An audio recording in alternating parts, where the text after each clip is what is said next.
안녕하세요. 사랑하는 나그네교회 교회 여러분, 그리고 하나님 말씀을 사랑하여 함께 읽어가는 그리스도 안의 형제 자매된 교회 여러분, 오늘은 창세기 6장을 읽어가도록 하겠습니다. 1절부터 보겠습니다. 사람이 땅 위에 번성하기 시작할 때에 그들에게서 딸이 나니. 2절, 하나님의 아들들이 사람의 딸들의 아름다움을 보고 자기들이 좋아하는 모든 여자를 아내로 삼는지라. 이 말씀이 무엇을 교훈하겠습니까? 창세기 5장까지 나타난 아담의 후손은 영적인 측면에서 두 개의 부류로 나누어지죠. 하나는 카인의 후손들입니다. 또 다른 하나는 셋의 후손들입니다. 세상 나라와 영적인 나라가 마치 구별되듯 육체의 자손이요 불경건의 무리들과 또 하나님의 이름을 부르는 경건한 후손들의 무리가 이렇게 구별되어 졌습니다. 그런데 오늘 본문부터 슬프게도 우리는 하나님의 백성이라 볼 수 있는 셋의 후손들도 여전히 아담의 타락 후에 부패한 성정을 가지고 있고, 그리하여 저들도 실질적으로 불경건의 많은 모습을 드러내면서 타락의 양상 안에 끌려가는 모습이 있다는 사실을 우리가 보게 됩니다. 부패의 양상이 드러나고 있는 거죠.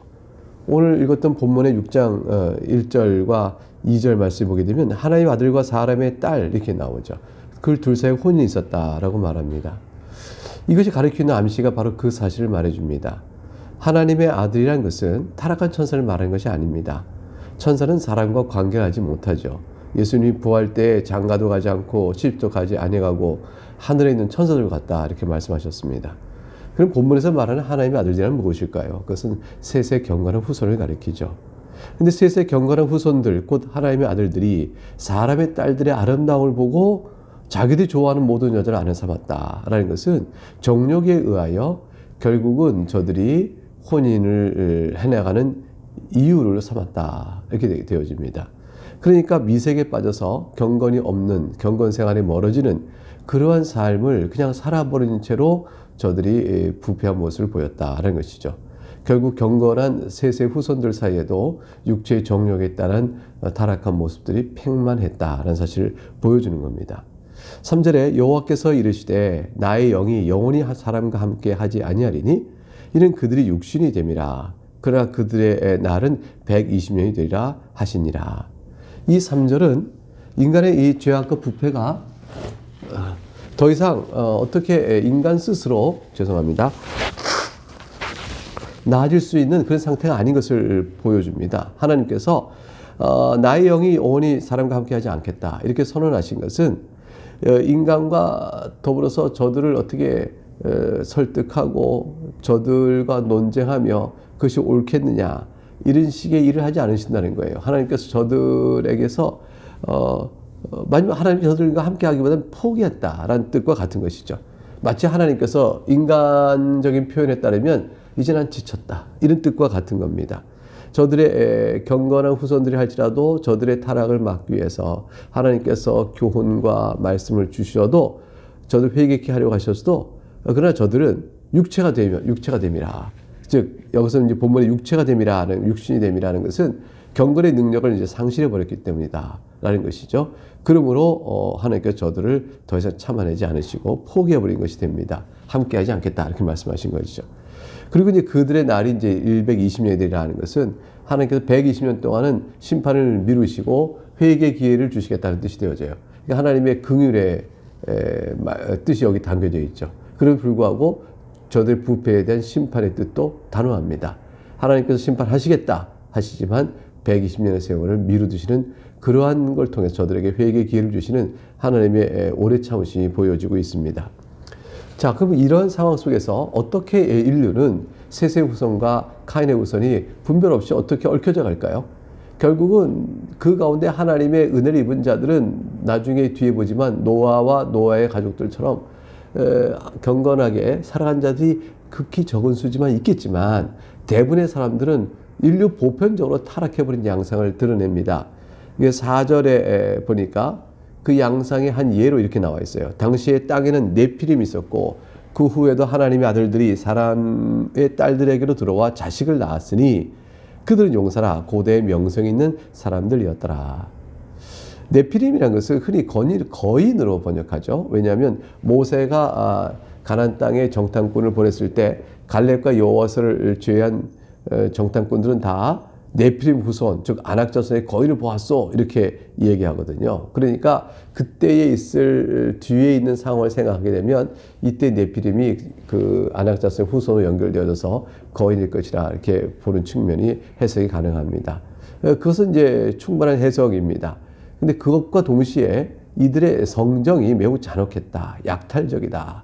그래서 굉장히 무시무시한 또는 약탈해가는 아주 악인의 모습들, 일종의 마초와 같은 모습을, 힘을 자랑하는 그런 모습을 가진 자들이라 이렇게 볼 수가 있습니다. 그런 식으로 세상이 그런 자들로 다 가득 차게 되어지고 그들이 이제 세상에서 힘을 갖고 권력을 갖고 지배하는 그런 자들로 세상이 되어졌다, 이렇게 볼 수 있겠습니다. 그러니까 부패한 사회의 모습을 보여주는 거죠.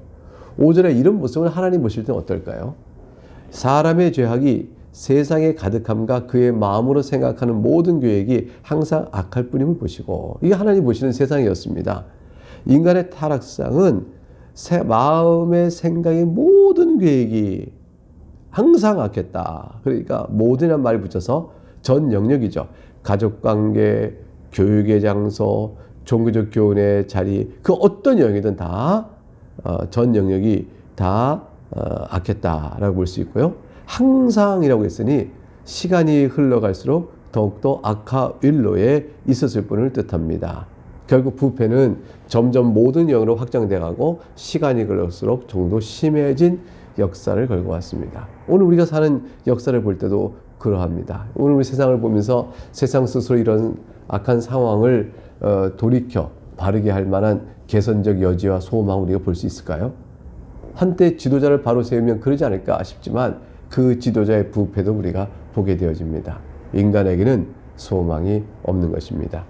6절에 하나님께서 그래서 땅에 사람 지으시면 한탄하셨고 마음에 근심하셨다라고 되어 있습니다. 이렇게 짧은 표현 안에 이보다 더 강렬한 뜻은 없겠죠. 한탄하시고 근심하셨다. 하나님께서 실수를 하셨거나 지혜롭지 못하게 하셨거나 감정이나 충동에 따라 아하 내가 잘못했구나 이렇게 후회하신다는 뜻이 아닙니다. 인간의 성정을 따라서 하나님 마음을 표현한 거예요. 그래서 뭐냐면 하나님의 인간 사이의 관계가 어떤 성격을 갖고 있는가를 하나님 편에서 볼 때의 그 관계에 대한 성격을, 관계에 대한 판단을 사람의 성정을 가진 것처럼 하나님께서 그런 것처럼 표현하고 있는 것이죠.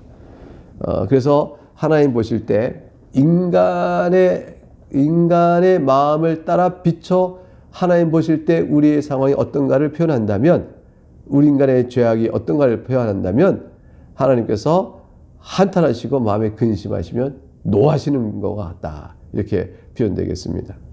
7절에 이르시되 내가 창조한 사람을 내가 지면에서 쓸어버리되 사람으로부터 가축과 기는 것과 공중의 새까지 그리하리니 이는 내가 그것들을 지었음을 한탄함이니라 하시니라. 쓸어버리겠다 하셨어요. 전면적인 파괴를 선언하신 것이죠. 그래서 사람으로부터 가축과 기는 것과 공중의 새까지 모든 것을 다 쓸어버리겠다 하셨습니다. 흥미로운 것은 여기 심판의 대상 가운데서 사람, 가축, 기는 것, 공중의 새 다 포함되는데 빠져있는 생물체가 있습니다. 그것은 이제 물에서 사는 물고기죠. 물고기는 왜 빠졌을까요? 하나님께서 이 쓸어버리는 심판의 방식이 물로 하신 거기 때문에 아마 물고기는 빠지지 않았나 싶습니다.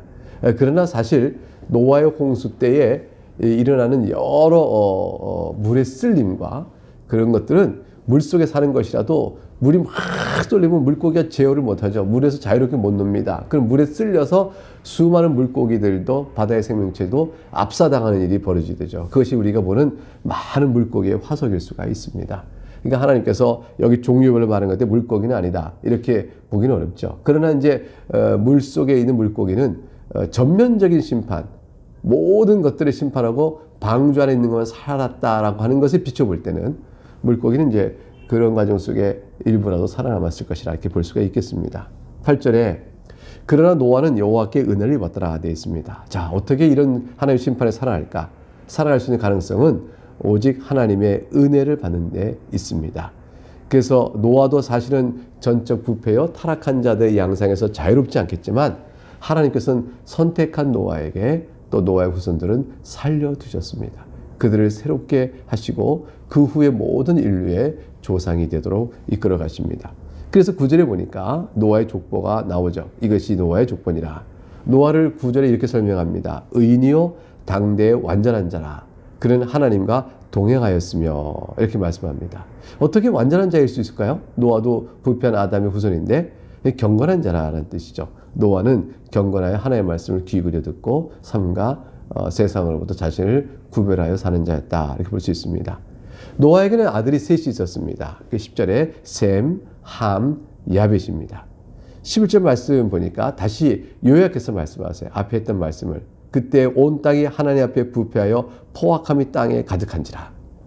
12절 하나님 보신즉 땅이 부패하였으니 이는 땅에서 모든 혈육이 있는 자의 행위가 부패함이었더라. 이것이 이제 하나님께 노아의 홍수로 심판해야 될 정당한 이유. 그거를 이제 우리에게 보여주고 있는 겁니다. 여기에 이제 나와 있는 말씀 보세요. 부패가 얼마나 반복되어 있는가. 11절에 온 땅이 하나님 앞에 부패했다, 포악했다. 12절 땅이 하나님 보신즉 부패했다. 그리고 혈육인 행위가 부패했다. 이런 식으로 설명이 되어 있습니다. 이제 13절부터 마지막 절까지 노아가 하나님 명령에 따라서 방주를 이제 만드는 전체 내용의 설명이 나옵니다. 하나님께서 어떻게 방주를 만들라고 말씀하셨을까요?